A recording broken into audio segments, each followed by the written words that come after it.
सरदारी है जन्नत की हसन हुसैन के पास। मुजफ्फरगढ़ में किसी ने 5 मरले की भी जगह लेनी हो, पहले ये पता करता है मालिक कौन है।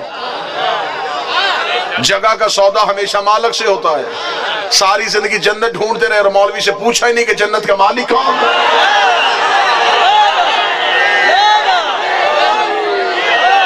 जन्नत की मलकियत है अगर आले मोहम्मद के अलावा किसी भी घर में, हमें कोई एक नाम ऐसा बता कि ये जन्नत के मालिक है। अहले सुन्नत भाइयों ने अपनी किताबों में 10 सहाबा के नाम लिखे हैं जिन्हें वो अशरा मुबशरा कहते हैं। अशरा कहते हैं 10, मुबशरा कहते हैं जिन्हें बशारत दी हो। वो कहते हैं ये 10 सहाबा इकराम रज़वानुल्लाह अलैहिम अजमईन ऐसे थे जिन्हें नबी ने अपनी जिंदगी में जन्नत में जाने की जमानत दी थी। लिख दिए उन्होंने अपनी किताबों में। मुझे किसी से कोई गिला कोई शिकवा तो नहीं, लेकिन यहाँ पे मैं अकीदे की बात करना चाहूंगा। मस्जिद के मेहराब पे लिख दिए उन सहाबा के नाम, दीवारों पे लिख दिए उन सहाबा के नाम कि हमारे पास 10 सहाबी ऐसे हैं जिन्हें नबी ने जिंदगी में जन्नत में जाने की बशारत दी थी। मजमे में एक मेरा सुन्नी भाई बैठा हो तो मैं मेहमान बन के मिन्नत करके पूछना चाहूंगा, अगर उन 10 सहाबा को नबी ने जन्नत में जाने की जमानत दे दी थी तो उन्हीं में से दूसरे नंबर वाले सहाबी चंद दिन गुजरने के बाद मेरे मौला हसन से आके कह रहे थे, लिख दे मैं तेरे नौकर का बेटा हूं, लिख दे मैं तेरे नौकर का बेटा हूं, ताकि मैं जन्नत में चला जाऊं। अब मुझे बोल के बताओ, जिसे नाने ने जन्नत दी थी उसे नवासे से लिखवाने की जरूरत क्या थी अगर नबी ने जन्नत दे दी थी।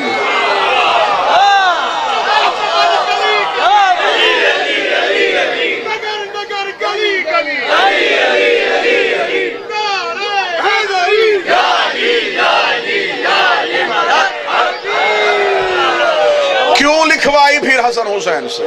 मालिक हुसैन इज्जत अता फरमा, मौला हुसैन इज्जत अता। सहाबी ने भी जन्नत में जाने के लिए रसीद लिखवाई है तो हसन हुसैन से, क्योंकि सहाबी जन्नत में जा सकता है, लेके नहीं जा सकता। सहाबी कौसर पी सकता है, पिला नहीं सकता। हमारी मजबूरी है, हमें जाने वाला नहीं चाहिए, हमें लेके जाने वाला चाहिए। बख्शिश की उम्मीद रखनी है तो फिर सिर्फ आले मोहम्मद है। एक भी अल्लाह की कायनात में मुझे नाम ऐसा दिखाओ जिसे अल्लाह ने इख्तियार दिया हो कि मेरे फैसलों में तुम्हें तरमीम की इजाजत है। अगर ज़हनों की जमीन जरखेज हो तो मैं जुमला हदिया करना चाहता हूं। खुदा करता है अदल, 14 करते हैं फजल। नहीं नहीं नहीं नहीं नहीं, जहां मैं लेके जाना चाहता हूं वहां समातों को लेके जाना। अल्लाह का काम है अदल करना, 14 का काम है फजल करना। अदल और फजल अगर मैं एक जुमले में समझाऊं, अदल किसे कहते हैं? जितना बनता हो उतना देना अदल है, ना भी बनता हो फिर भी दे देना ये फजल है। जो करीब बैठे सर ना हलाना, जुबान को जिक्र की अमानत समझते हो तो जुबान को हरकत देना, अल्लाह आदल करता है। 14 फजल करते हैं। राहब आया था नबी से बेटे मांगने, अदल ने कहा नहीं है। हुसैन ने हाथ पकड़ के बता दिया, जिसे अदल 1 ना दे उसे फजल 7 दे देता।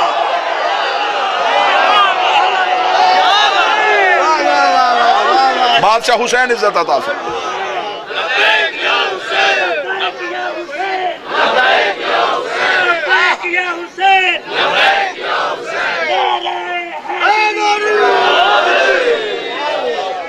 आले मोहम्मद के पास इख्तियार है फजल का, जितना बनता हो उतना देना अदल, ना भी बनता हो फिर भी दे देना,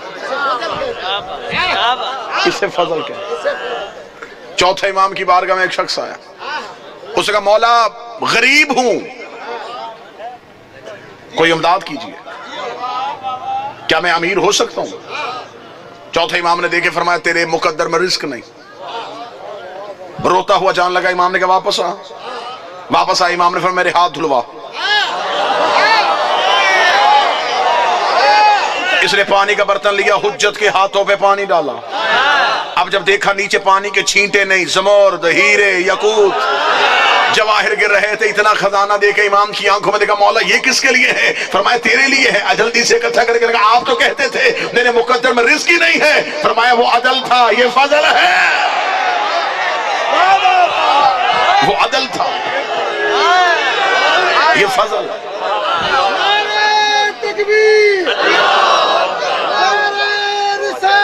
या रसूल अल्लाह, अलीउन वाले, अलीउन वाले,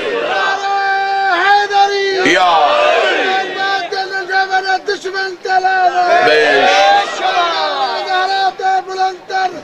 अल्लाहुम्मा सल्ली अला मुहम्मदिन व आले। बिस्मिल्लाह से अदल कह रहा था, नहीं, फजल से दिया। अमीर अल मोमिनीन का दौरे हुकूमत, अली तख्त पे। कितना बेहतरीन दौर होगा जब अली हाकम थे। क्या वो दौर होगा, क्या वो जमाना होगा, क्या वो लोग होंगे जिन्होंने अली को आंखों से देखा था। मिंबर रसूल पे वारिस मिंबर रसूल थे। अली मिंबर पे थे या दरबार सजा हुआ था। एक शख्स की चीख की आवाज दरवाजे से आई। लोगों ने पीछे मुड़ के देखा तो एक शख्स चीखता हुआ दरबार में आया और चीख क्या रहा था, या अली मुझे पाक कर दीजिए। लोगों ने रो के पूछा क्या हुआ? कह लगा मुझे चोरी जैसा गुनाह हो गया, शर्मिंदगी हुई, माफी चाहता हूं। अली से माफी लेने आया, जिसके जहन में हो अदल और है, फजल और। माफी लेने आया हूं अली से। अमीर अल मोमिनीन के पास गया, या अली मुझे माफ कीजिए, आप वारिस हैं, शरीयत के मालिक हैं, मुझसे गुनाह हो गया, मुझे पाक कर दीजिए। जहन में रखना अदल। अब माफी मांग रहा है अली से। अदल तकाजा कर रहा है कि इंसाफ किया जाए। अमीर अल मोमिन ने जल्लाद को बुलाया, इसकी उंगलियां काटो। शरीयत मोहम्मद में चोर के हाथ काटने का हुक्म नहीं, उंगलियां काटने का। क्योंकि जो 7 अज़ा सजदे के दौरान जमीन पे लगाने वाजिब हैं, उनमें एक हाथ भी है। अगर उसका हाथ काट दोगे तो वो सजदा कैसे करेगा? अल्लाह फरमाए इसकी उंगलियां काटो। जल्लाद ने तलवार निकाली, उंगलियां कट रही हैं और वो अली का चेहरा देख, न चेहरे पे खौफ, न माथे पे पसीना। लोग देखे तो तुझे तकलीफ नहीं हो रही? क्या लगा उसका चेहरा देख रहा हूं जिसने यूसुफ को हुस्न दिया था। कोई तो बैठा हो जो तब सुन के बोलता हूं, मुझे चेहरा हैदर करार की जियारत करने दो। आंखों में खुशी के आंसू, आंखों में खुशी के आंसू, हाथ से खून के कतरे टपक रहे थे। दूसरा हाथ अली के कदमों पर रखा था, तेरा शुक्रिया, तूने यहां सजा दे के वहां की सजा से बचा लिया। या अली तेरा शुक्रिया, तूने मुझे पाक कर दिया। अली के कसीदे पढ़ते हुए दरबार से बाहर जाने लगा। अली की आवाज से वापस बुलाओ, वापस पलट के आया, या अली मुझे दोबारा क्यों बुलाया? अली ने जमीन पे पड़ी हुई उंगलियां उठाई, उसके हाथ में रखी। अली ने अपना हाथ फेरा, उंगलियां वापस वजूद के साथ आई। उंगलियों का देखना, दोनों हाथ अली के कदमों पर रख के कहने लगा, देनी थी तो काटी क्यों थी? फरमाया वो अदल था, ये फजल है। वो अदल था, ये फजल है। अदल ने काटी है, फजल ने दी है। खुदा करता है अदल, आले मोहम्मद से करवाता है फजल। वो कैफियतों में तब्दील नहीं होता। वो ये नहीं है कभी कुछ है तो कभी कुछ हो जाए। वो ऐने ज़ात है, अदल करेगा, वो फजल करवाएगा इनसे। हम अपने घर के दरवाजे पे लिखते हैं, हाज़ा मिन फजल रब्बी, ये मेरे रब का फजल है। फजल करते हैं 14। हाज़ा मिन फजल रब्बी लिख दो या अली मदद लिख दो, बात एक ही है। अल्लाह के फजल ही को अली कहते हैं। हमने घर के दरवाजे पे लिखा, ये जो घर बना है ये अदल से नहीं बना, फजल से बना। अगर वो अदल करता तो इस घर की एक ईंट भी ना आती। अगर वो अदल करके देता तो फिर ये कैसे बनता? ये बना है तो फजल से। क़यामत वाले दिन भी बख्शिश अदल से नहीं होनी। ना ना ना ना उठे मेरे मजमे में से कोई एक बंदा, वो कहेगा मेरे पास एक ऐसी इबादत है जो अल्लाह की नेमतों के साथ तुल जाएगी। क़यामत वाले दिन अगर रख दी उसने अपने पलड़े में नेमतें, और इंसान से कहा मेरी नेमतों के मुकाबले में अपनी इबादत लेके आ, तेरे पल्ले में कौन सी ऐसी इबादत है उसकी नेमत के साथ तुले? तेरी पूरी जिंदगी की इबादत उसकी एक नेमत तोल लेगी। अगर उसने अदल का तराजू पकड़ा तो फिर इबादत की कीमत क्या लगेगी? उसकी एक सांस, उसका दिया हुआ वजूद का एक हिस्सा तेरी सारी जिंदगी की इबादत तोल देगा। इसलिए तो खुदा ने जब कहा ना मैं अदल करूंगा, नबियों के बदन भी काम गए, उम्मतें भी काम गई। वो अदल करेगा तो बख्शेगा किसे? वो अदल करेगा तो जन्नत में कौन जाएगा? मुज़फ़्फ़रगढ़ बोले खुदा ने कहा मुतमिन होके आ जाना, होगा अदल लेकिन करेगा फजल, होगा अदल लेकिन जिसे क़यामत वाले दिन, जिसे क़यामत वाले दिन तख्त पे बिठाऊंगा वो फजल होगा। इसलिए तो फकीर भी कह गया अदल करें थे थर थर कंबन, ऊंचियां शाना वाले हो, फजल करें ते बख्शे जावन। बख्शिश अदल से नहीं,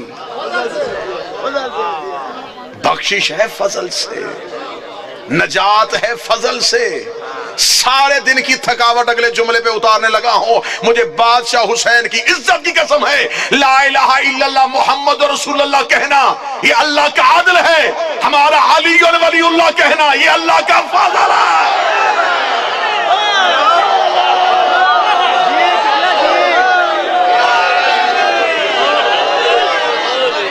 अली वलीउल्लाह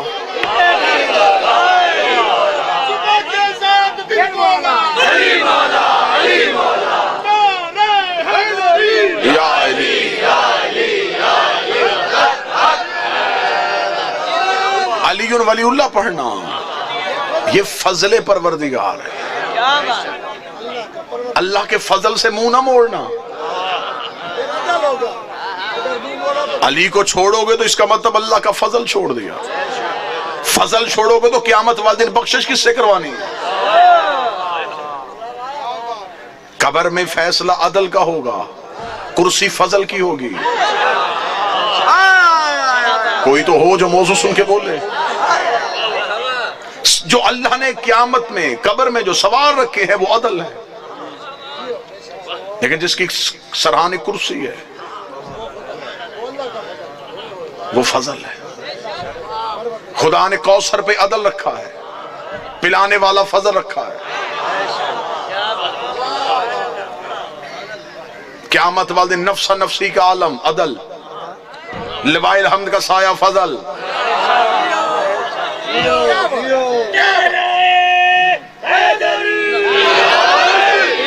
जन्नत अता करेंगे फजल वाले। सिर्फ अल्लाह की पूरी कायनात में एक ही घर आले मोहम्मद का है। फरिश्ते दोज़ख की तरफ लेके जा रहे हो, सिर्फ फजल ऐसा है जो वापस ला सकता है। फुतरस को भी पता था, उसने पर काटे हैं अदल है। उसने भी इंतजार हुसैन का इसलिए किया कि अब अदल से वापस नहीं मिलेंगे, फजल से वापस मिलेंगे।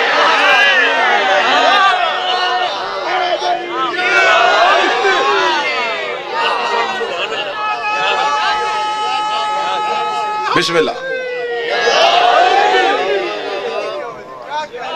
जितने आले मोहम्मद को देख रहे थे वो अदल था, जो फिजा को सौंप रहे थे ये फजल था। जन्नत के मालिकों में नाम है फिजा का। आओ मैं तुम्हें कुरान अभी लेके आओ, अभी जन्नत की मलकियत दिखाते। कोई प्रॉपर्टी हो, कोई जगह हो, कोई प्लाट हो, कोई दुकान हो, कितने बंदों के नाम है कागजों से पता चल जाता है। आओ जन्नत की रजिस्ट्री देखें कुरान से। कुरान ने जन्नत की रजिस्ट्री जिक्र किया सूरह दहर में। खुदा कहता इन्होंने दी थी मेरी मोहब्बत में रोटियां, मैंने कीमत में दी है इन्हें जन्नत। इसका मतलब अल्लाह की जन्नत तुली है रोटियों में जो सैयदों के घर से गई है। पूरी जिम्मेदारी के साथ जुमले कह रहा हूं। पहले दिन अफ्तार का वक्त, दरवाजे पे दस्तक, अना मस्कीन, मैं मस्कीन हूं। अली ने अपने हिस्से की रोटी, शहजादी ने अपने हिस्से की रोटी, हसन अमीर ने अपने हिस्से की रोटी, हुसैन करीम ने अपने हिस्से की रोटी। 4 रोटियां आई सैयदों की, 5वीं रखी फिजा ने अपनी। अब तो मैं नतीजे के करीब जा रहा हूं, पूरी जिम्मेदारी के साथ कह रहा हूं। 5वीं रोटी रसूल की नहीं, फिजा की थी। रसूल ने रोजे रखवाए थे, आल ने रखे, उनमें जनाब फिजा भी शामिल। दरवाजे में आवाज आ गई, मस्कीन हूं। सैयदों ने रोटियां दी, फिजा ने 4 सैयदों की ली, नीचे 5वीं अपनी रखी। दरवाजे पे गई, देखे बगैर, पूछा भी नहीं कि कहां से आया है, रोटी रख दी उसके हाथों पे। दूसरे दिन बिल्कुल फिर अफ्तार का वक्त, दरवाजे पे फिर दस्तक, अना यतीम। 4 फिर सैयदों की, 5वीं फिर फिजा की। तीसरे दिन फिर अफ्तार का वक्त, फिर दस्तक, अना असीर, मैं कैदी। अभी ये राज खुले नहीं। बादशाह हुसैन की इज्जत कसम, अभी हम आपके सरों के ऊपर से गुजर रहे हैं।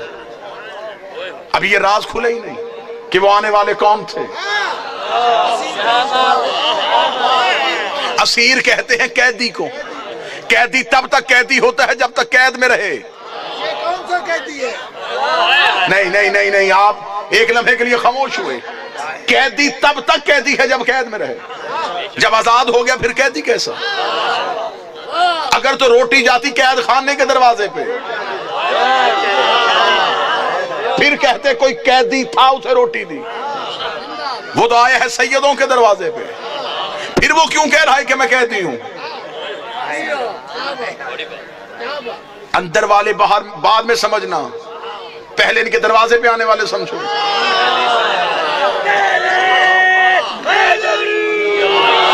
इनके दरवाजे पे आने वाले अभी तक समझ में नहीं आए।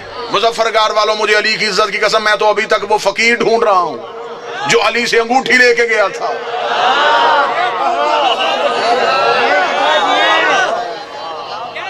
कौन सा ऐसा फकीर था जिसकी आवाज अली ने नमाज में सुन ली?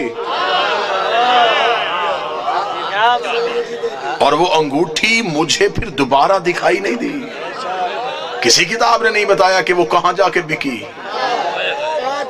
किन नस्लों में चली गई, कितनी तजारत हुई उसके साथ। अभी तो ये राज पर्दे उठे ही नहीं। तीसरे दिन फिर दस्तक, कैदी हूं। रोटियां 4 सैयदों की, 5वीं फिर फिजा की, रख दी। यहां से पहले दिन 5, दूसरे दिन फिर 5, तीसरे दिन फिर 5। दिन गुजर गए 3, रोटियां चली गई 15। खुदा ने रखी अदल के तराजू पे, फजल वालों की रोटियां। अब दूसरे पलड़े में रखनी थी बराबर कोई चीज। खुदा को मिली अपनी जन्नत। खुदा ने तोली जन्नत। इसका मतलब कि 15 रोटियों के बदले में जन्नत का सौदा हो गया। जन्नत बिक गई 15 रोटियों में, और उनमें से 3 गई हैं फिजा की। नहीं नहीं नहीं, इसका मतलब फिजा आ गई है जन्नत के मालिकों में से। या रसूल अल्लाह, आपने जन्नत के मालिकों में अपना नाम निकलवा के फिजा का नाम क्यों लिख दिया? रसूल ने फरमाया, आज जब नहीं के वाज़े रसूल आए कि अगर मैं अपना नाम लिखवा देता क़यामत वाले दिन बहुत से ऐसे आ जाने थे जो मेरे दोस्त होने थे, आल के दुश्मन होने थे, मेरे दोस्त होने थे, आल के दुश्मन होने थे। उन्होंने कहा, या रसूल अल्लाह, तेरी आल को नहीं माना, तुझे तो माना है। मैंने अपना नाम निकाल के दुनिया को बता दिया है, जन्नत में जाएगा वही जो आल का वफादार हो। जान से मोहब्बत जन्नत में लेके जाएगी।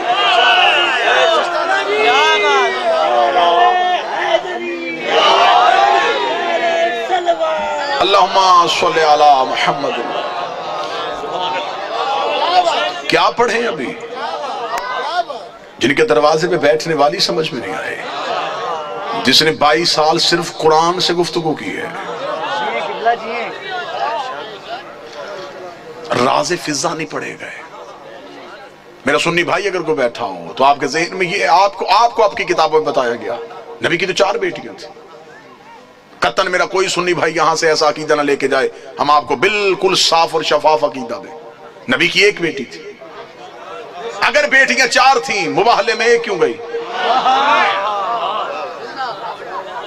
बेटियां 4 थी, चादर के नीचे 1 क्यों आई?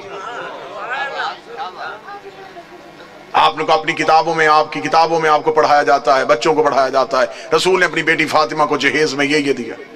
बेटियां 4 थी, जहेज 1 का क्यों बताया?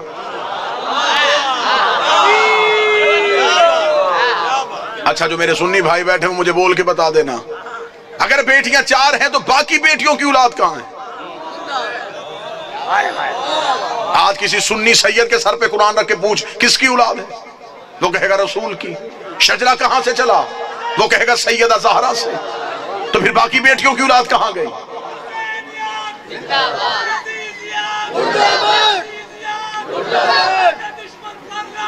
बेश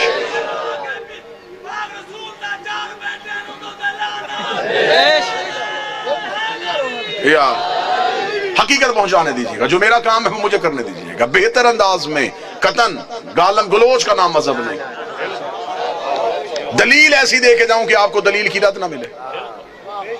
मेरा सुन्नी भाई जो मजलिस शबीर में आता है वो हमारा मेहमान नहीं होता, वो हुसैन इब्न अली का मेहमान। हुसैन के मेहमान का दिल दुखाना हमारा शेवा है ही नहीं। आप मजलिसों में हमारी वजह से नहीं आए, आप हुसैन इब्न अली की वजह से। हम कभी भी अपने मजलिस के इश्तिहार में नहीं लिखते कि सिर्फ शिया हैं। मस्जिदों के दरवाजे पे लिखा होता है फलां फिरके की मस्जिद। हुसैन की किसी मजलिस में नहीं लिखा जाता यहां हिंदू आए, यहां सिख आए, यहां ईसाई आए। हुसैन का दरबार सबके लिए। हुसैन हर किसी का मौसम है। दरवाजे पे हालात की वजह से हमारे नौजवान खड़े हो जाते हैं, वो भी जिस्मों की तलाशियां लेते हैं, अकीदों की नहीं लेते। वो जिस्म से डोलते हैं, वो भी मुल्क की हालात के पेश नजर। हम आपकी अकीदे नहीं तलाश करते। आप जो भी आए मजलिस शबीर में वो हुसैन इब्न अली का बुलाया हुआ है। लिहाजा मैं मोहब्बत के साथ अपने अहले सुन्नत भाइयों को पैगाम दूं, सुन्नी सैयद के सर पे कुरान रख के पूछो किसकी औलाद है? रसूल की। नस्ल कहां से चली? बादशाह हुसैन। जनाब सैयदा से जाके शजरा मलाया, बाकी बेटियों की औलाद कहां है? मुझे बादशाह हुसैन की इज्जत के समय तुम्हारा मेहमान हूं। जिस मोरख ने 4 बेटियां लिखी थी वो नवाज से भी 8 लिख सकता था, लेकिन उसने ये कागज कलम ये कह के फेंक दिया। उसने कहा बेटियां 4 लिखवा दी हैं, नवासों के नाम ना लिखवाना। नाम तो लिख दूंगा, मोहम्मद के कांधों पे कैसे बिठाऊंगा? नाम तो लिख दूंगा, सजदे में रसूल की पुष्प पे कैसे बिठाऊंगा? फिर कोई मोरख पूछ लेगा ये कैसा नबी था जो एक बेटी के बेटे तो उठाता रहा।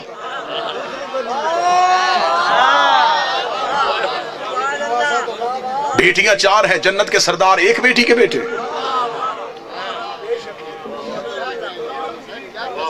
अल्लाह ने कुरान में हुक्म दिया, मेरा हबीब अपनी करीबियों को उनका हक दो।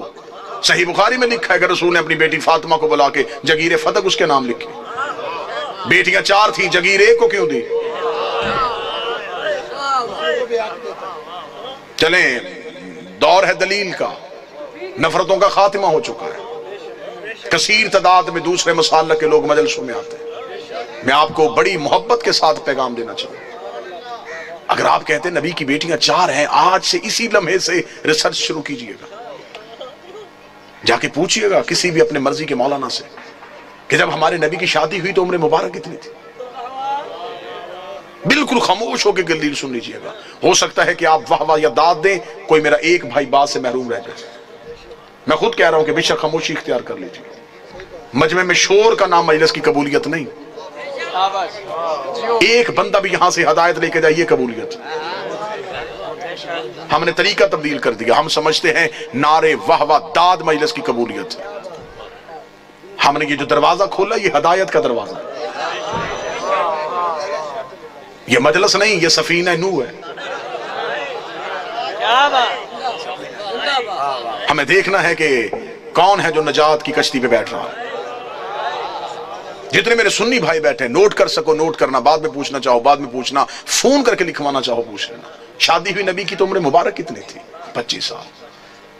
अब आप अपने उलमा से पूछिएगा नबी ने ऐलान नबूवत कब किया था, वो कहेंगे 40 साल की उम्र। 25 साल से पहले शादी साबित नहीं। फिर आपकी अपनी किताबों में लिखा, शिया किताबों में यही लिखा कि नबी की शादी के 4 साल तक नबी के यहां औलाद ना हुई। 29 साल की उम्र में पहुंच गए रसूल, और पहला बेटा पैदा हुआ जिसका नाम था कासिम, जिसकी वजह से नबी की कुनियत मशहूर हुई अबुल कासिम। ठीक हो गया? पूरी तवज्जो के साथ सुनिएगा। 25 साल से पहले शादी नहीं, 29 साल से पहले औलाद साबित नहीं। फिर सुन्नी अकीदे के मुताबिक नबी ने 40 साल की उम्र में ऐलान नबूवत किया। शिया अकीदे के मुताबिक 40 साल के बाद इजहार किया, नबी पहले दिन से नबी थे। मैं दोनों अकीदे पढ़ रहा हूं, दोनों अकीदे पढ़ रहा हूं। सुन्नी अकीदा है 40 साल के बाद बनी, हमारा अकीदा पहले दिन से नबी थे। चले ठीक है, सुन्नी भाइयों का अकीदा 40 साल के बाद ऐलान नबूवत किया। फिर सुन्नी किताबों में लिखा हुआ है कि नबी ने ऐलान नबूवत से 5 साल कबल अपनी 3 बेटियों का अक्द माअज़ल्लाह सुम्मा माअज़ल्लाह खाक मदहन 3 मुशरिकों से करवाया हुआ था। जब आप अपने उलमा से दलील पूछेंगे तो वो कहेंगे इसलिए कि उस वक्त वो खुद नबी नहीं थे, नबी बने 40 साल के बाद, तो फिर उन मुशरिकों के घरों से बेटियों को वापस बुला लिया। अब मेरा सुन्नी भाई, मर जाना है, सांसों का यकीन कोई नहीं, लम्हों का एतबार कोई नहीं, कब्र की 4 दीवारें कच्ची हैं, कफन में जेब नहीं होती, कब्र में अलमारी नहीं होती, फरिश्ते रिश्वत नहीं लेते, मौलवी कब्र में छोड़ के वापस आ जाता है। अपनी सांसों को एक लम्हे के लिए यहां रोक के गुफ्तगू सुनो। 25 साल से पहले शादी साबित नहीं, 40 साल की उम्र में ऐलान नबूवत किया। 25 और 40 के दरमियान कितने साल? 15 साल। 5 साल तक औलाद नहीं हुई, 15 में से 4 निकल गए, 11 साल। 5 साल तक आपकी किताबों में लिखा है 5 साल पहले नबी ने शादियां कर ली थी, तो फिर 11 में से और 5 निकाल दो, 6 साल। किस मजहब में है कि 6 साल में 3 बेटियां पैदा भी हो गई, जवान भी हो गई और शादियां भी हो गई?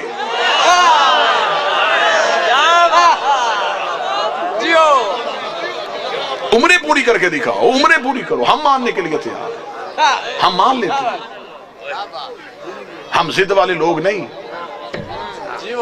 कि कैसे हो सकता है कि कोई नबी की औलाद हो और हम इनकार करें। अगर हम नबी की एक बेटी मानते हैं तो हम बाकी 3 को क्यों नहीं मानते? हम उन्हें भी मानेंगे। आप साबित करके दिखाओ। अब मेरा सुन्नी भाई मुझसे पूछे कि फिर ये कहानी क्या है?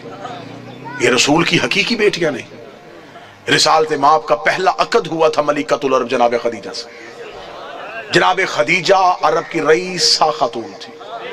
बीबी खदीजा की एक बहन थी हाला बिनते वहाब। ये 3 बेटियां जनाब हाला की थी जो जनाब खदीजा के घर में परवरिश पा रही थी।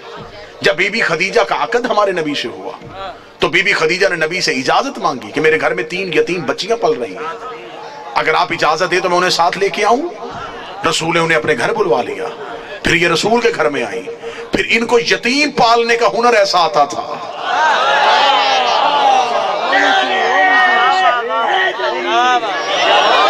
फिर ये यतीम को यतीम समझ के नहीं पालते थे, फिर ऐसे पाला कि मुअर्रख ने लिखा कि ये नबी की अपनी बेटियां। सुलभी बेटी नबी की एक ही थी जो हुसैन की मां है, जो अली की ज़ौजा है, जो जन्नत की औरतों की सरदार है, जो हिजाबे किबरिया है, जिसका वजूद नबी की नस्ल की बका बना है, जिसे कुरान में कौसर कहा गया है, जिसे कुरान में इज्जत कहा गया है, जिसे कुरान में इतरत कहा गया है, जिसकी तहारत की कसमें अल्लाह खा रहा है, जिसके दरवाजे पे तारा सजदे में गिर रहा है, वो एक ही बेटी है नबी की, जिसे फातिमा तो ज़हरा कहते हैं। मेरा सुन्नी भाई हम पे एतराज करते हैं कि देखे जी आप फलां को नहीं मानते, फलां को नहीं मानते। आप ये ना पूछा करें कि आप मानते, तो आप ये हमसे पूछा करें कि आप क्यों नहीं मानते। अब दौर मुनाफकत का नहीं, अब दौर ये है कि खुल के बात की जाए। आप हमसे पूछें कि आप फलां को नहीं मानते, जी आप ये शिया नबी की बीवियों को नहीं मानते, क्यों भी नहीं मानते? हम बीबी खदीजा को नहीं मानते, हम नबी की बाकी बीवियों को नहीं मानते। कहते जी इसलिए नहीं मानते कि फलां बीवी फलां साहबी की रिश्तेदार थी, फलां बीवी फलां साहबी की रिश्तेदार थी, ये इसलिए उन्हें छोड़ देते। अगर हम रिश्तेदारी देख के छोड़ते तो हम उम्मे हबीबा को कभी ना मानते। अगर हमने जी रिश्तेदारी की वजह से छोड़ना होता तो उम्मे हबीबा से ज्यादा खतरनाक रिश्तेदारी किसी की है? ये अबू सुफियान की बेटी है, ये मुआविया की बहन है, ये यजीद की फुप्पी है। हम उन्हें नहीं मानते, इसे मानते। अब हमारे गले में किसी ने रस्सी नहीं डाली हुई कि इसे मानो, हमें कोई गन पॉइंट में नहीं मनवारा कि इन्हें मानो, हमने खुद अपनी मर्जी से माना है। बाकी खानदान में किसी को नहीं माना, अकेली इस मस्तूर को मान लिया। मैं शिया घर की बच्चियों के नाम इस बीबी के नाम पे दिखा सकता हूँ, इस बीबी का नाम है, हम चूम के सलाम करें। अब हमसे पूछोगे इसे क्यों मानते हो जब बाकियों को नहीं मानते? हमें तारीख में कोई लंबे चौड़े वाकयात नहीं मिले, सिर्फ एक ही वाकया मिला जिससे हमें इस बीबी के किरदार का पता चल गया। जब फतह मक्का के बाद इसका बाप बेटी को मिलने के लिए घर आया था, इस नेक नीयत वाली बीबी ने ये कह के नबी के चमड़े का बिस्तर अपने बाप के नीचे खींच लिया था, उठ जा बाबा, ये पाक है, तू नापाक है, उठ जा, ये नबी का पाक बिस्तर है, तेरा वजूद ना। इसने नबी का हया किया, हम इसका हया करते हैं। इसने नबी की इज्जत की, हम इसकी इज्जत करते हैं। हो ही नहीं सकता कि कोई आले मोहम्मद की इज्जत करे और शिया उसकी इज्जत न करे। हम तो इतनी मोहब्बत करने वाले लोग हैं कि कोई जानवर भी इनसे वफा करे तो शिया उसकी शबी भी बना लेते।